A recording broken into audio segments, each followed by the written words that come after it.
Hello students. आज की class में हम लोग कटिंग टूल मटेरियल्स पढ़ने वाले हैं।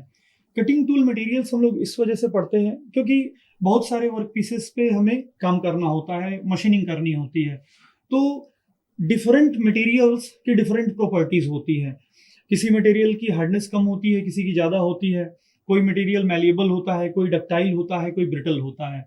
तो according to the work piece हमें टूल को चूज करना होता है। इस वजह से हम लोग different type of tool materials पढ़ते हैं। तो चलिए सबसे पहले देखते हैं। सबसे पहले हमारा टूल है कार्बन टूल स्टील्स। तो जो कार्बन टूल स्टील होता है उसमें कार्बन की परसेंटेज 0.6 से लेकर के 1.5% तक होती है। और वर्किंग टेम्परेचर इस कटिंग टूल का लगभग 200 से 250 डिग्री सेल्सियस तक होता है। अगर कटिंग स्पीड की बात करूं तो कटिंग स्पीड इसकी 10 मीटर पर मिनट से ज्यादा नहीं होनी चाहिए। नॉर्मली कार्बन टूल स्टील हम लोग हैंड ऑपरेटेड ऑपरेशंस के लिए या हैंड ऑपरेटेड जो भी पर्टिकुलर ऑपरेशंस होते हैं उसके लिए यूज करते हैं, जैसे hand drills, x, hexa blades या टैप्स, इन सब में हम इसका इस्तेमाल करते हैं। चलिए दूसरा कटिंग टूल देखते हैं, कटिंग टूल मटेरियल। दूसरा कटिंग टूल मटेरियल है हमारा हाई स्पीड स्टील। तो हाई स्पीड स्टील को बेसिकली दो पार्ट्स में डिवाइड किया गया है, एक टंगस्टन सीरीज में और एक मॉलिब्डेनम सीरीज में। तो जो टंगस्टन सीरीज होता है उसमें जो मेन कॉन्स्टिट्यूएंट्स होते हैं, टंगस्टन होता है, क्रोमियम होता है, मॉलिब्डेनम होता है, वेनेडियम होता है, कोबाल्ट होता है। अगर मॉलिब्डेनम सीरीज की बात करें तो मॉलिब्डेनम सीरीज में जो मेन कॉन्स्टिट्यूएंट होता है वो हमारा मॉलिब्डेनम होता है, लगभग 10% होता है। उसके बाद टंगस्टन, क्रोमियम, वेनेडियम और कोबाल्ट होता है। अगर M series high speed steel की बात करें तो ये चीपर होता है अगर हम लोग कंपेयर करें tungsten T series high speed steel से। और इसका वियर रेजिस्टेंस भी काफी अच्छा होता है T series high speed steel से। उसके बाद हम लोग हाई स्पीड स्टील में ही एक देखते हैं 1841 करके। तो 1841 का मतलब है, 18 का मतलब टंगस्टन 18%, 4 का मतलब 4% क्रोमियम और 1 का मतलब 1% वैनेडियम।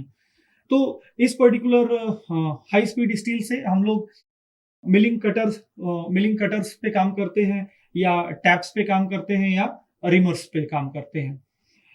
इसके बाद अगर मैं इसके वर्किंग टेम्परेचर की बात करूं, कितना वर्किंग टेम्परेचर होता है या कितना टेम्परेचर ये विथस्टैंड कर सकता है हमारा हाई स्पीड स्टील, तो लगभग लगभग 650 डिग्री सेल्सियस तक टेम्परेचर ये विथस्टैंड कर सकता है।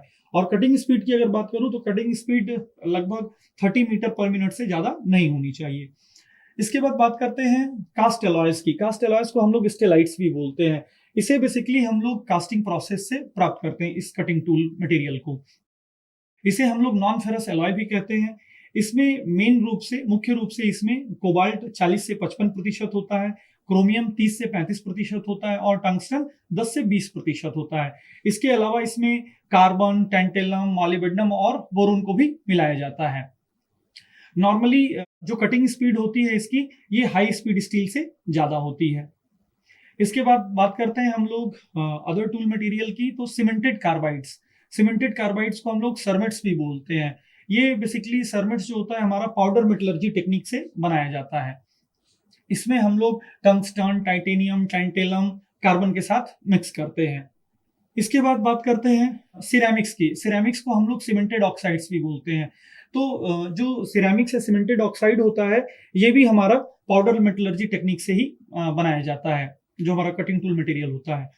इसका जो कॉम्पोजिशन है, मेन कॉम्पोजिशन इसमें एल्यूमिनियम ऑक्साइड होता है Al2O3, क्रोमियम ऑक्साइड होता है CrO2, सिलिकॉन कार्बाइड, उसके बाद magnesium oxide, nitrogen oxide, titanium carbide, ये सारे मटेरियल्स को हम लोग पाउडर मेटलर्जी की सहायता से मिला करके हम लोग सिरेमिक्स बनाते हैं। नॉर्मल सिरेमिक्स जो होता है वो हार्ड मटेरियल्स को मशीन करने के लिए हम लोग यूज करते हैं। हाँ, ये ध्यान रखना है हमें कि सिरेमिक्स की सहायता से हम लोग एल्यूमिनियम को नहीं मशीन करते हैं, क्योंकि सिरेमिक्स में एल्यूमिनियम को और टाइटेनियम को, इन दोनों को हम लोग नहीं मशीन करते हैं, क्योंकि सिरेमिक्स की बहुत हाई एफिनिटी होती है इन एल्यूमिनियम और टाइटेनियम के साथ। इसके बाद हम देखते हैं diamond. Diamond hardest known substance है हमारे अर्थ पे। तो इसकी थर्मल कंडक्टिविटी जो होती है वो बहुत अच्छी होती है। लो फ्रिक्शन के कारण भी इसे अच्छा माना जाता है। गुड वेयर रेजिस्टेंस होता है, लेकिन ये बहुत कॉस्टली होता है। तो इसे हम लोग नॉर्मली प्रीसियस स्टोन्स को कट करने में इस्तेमाल करते हैं, या नॉन फेरस एलॉयज को कट करने में इस्तेमाल करते हैं। हम लोग ये ध्यान रखते हैं कि डायमंड की सहायता से हम लोग स्टील को नहीं कट करते हैं, क्योंकि अगर स्टील को कट करेंगे तो वहां पे एलोट्रोपिक ट्रांसफॉर्मेशन होते हैं। तो इस वजह से हम लोग डायमंड से स्टील को नहीं कट करते हैं, कट करने से बचते हैं। उसके बाद हमारा नेक्स्ट कटिंग टूल मटेरियल है क्यूबिक बोरोन नाइट्राइड, जिसे हम लोग शॉर्ट फॉर्म में CBN भी बोलते हैं। जैसा कि हम लोग जानते हैं बोरोन का जो स्ट्रक्चर होता है वो हेक्सागोनल होता है, लेकिन जब उसे कांस्टेंट प्रेशर पे रख करके हीट किया जाता है तो वो क्यूबिक स्ट्रक्चर में चेंज हो जाता है, और क्यूबिक स्ट्रक्चर में चेंज होने के कारण वो बहुत हार्ड हो जाता है।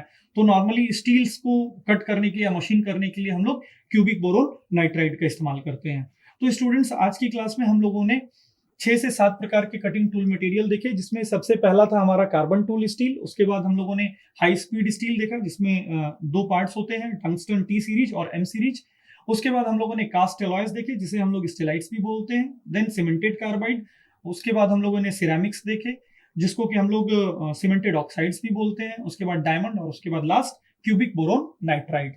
So that's all for today's class. Thank you.